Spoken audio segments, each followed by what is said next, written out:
බලයේ පළවෙනි නීතිය බලයේ නීති 48 The 48 Laws of Power යනු රොබර්ට් ග්‍රීන් විසින් ලියා ඇති ප්‍රසිද්ධ පොතකි. බලයේ පළවෙනි නීතිය අපි බලමු. වැඩි කතා ඕනේ. Law 1 Never outshine the master. එඥානේ ගුරුවරුන්ට වඩා අධිකාරියට ප්‍රධානීන්ට වඩා දිදුරන්න එපා. ඒ කියන්නේ ගුරුවරුන්ට වඩා දිදුලන්න එපා. බලයේ පළවෙනි නීතිය ගුරුවරුන්ට වඩා අධිකාරියට ප්‍රධානීන්ට වඩා දිදුලන්න එපා. සාමාන්‍ය කාර්යාලයක හෝ පාසලක තරුණයෙක් වැඩ කරමින් පෙනෙනවා. අසල ප්‍රධානියෙක් සිටිනවා. ලෝකයේ බලය ගැන පළවෙනිම නීතිය කියන්නේ ගුරුවරුන්ට වඩා දිදුලන්න එපා. කියන්න ලේසි වුණත් මේකේ ඇත්ත දැන් බලන්න. තරුණයෙක් වැඩේ හොඳට කරලා ඔහුගේ ප්‍රධානියාට වඩා ජනප්‍රිය වෙනවා.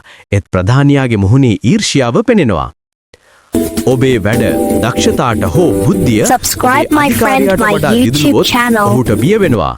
ඔහුට හැඟෙන්නේ ඔයා Tamanගේ තැනට එනවා කියලා. ඒ වෙලාවේ ඔහු ඔබව අහෝසි කරයි හෝ අවස්ථා නැති කරයි. පුරාණ රජයේගේ අසල හමුදාපති කෙනෙක් ජනප්‍රිය වෙලා පසු විරුද්ධතාවයට ලක්වෙනව පෙනීම. එකට කාර්යාලීය උදාහරණයක් දක්වන්න. අතීතයේ රජවරුත් අද නායකයොත් එකම විදිහට හැසිරෙනවා. ඔයා වඩා දිදුලුවොත් ඔවුන්ට බියයි. ඒ නිසා නිහතමානීව ඉන්න. නමුත් බලාගෙන ඉන්න. ඔවුන්ගේ ගෞරවය වැඩි කරලා ඔබේ ශක්තිය ඔබ තුලම ගොඩනගන්න. තාමත් නිහතමානී නවකයෙක් නායකයාට ගෞරව දක්වමින් සිටින අතරින් පසුපසින් සිනුහමක්. ඒ කියන්නේ ඔහු තුලින් නිහතමානී බලයක් පෙනෙනවා. බලය කියන්නේ එක විට දිදුලන්න නොමෙයි. ඒ කියන්නේ අවස්ථාව බලාගෙන ක්‍රියා කිරීමයි.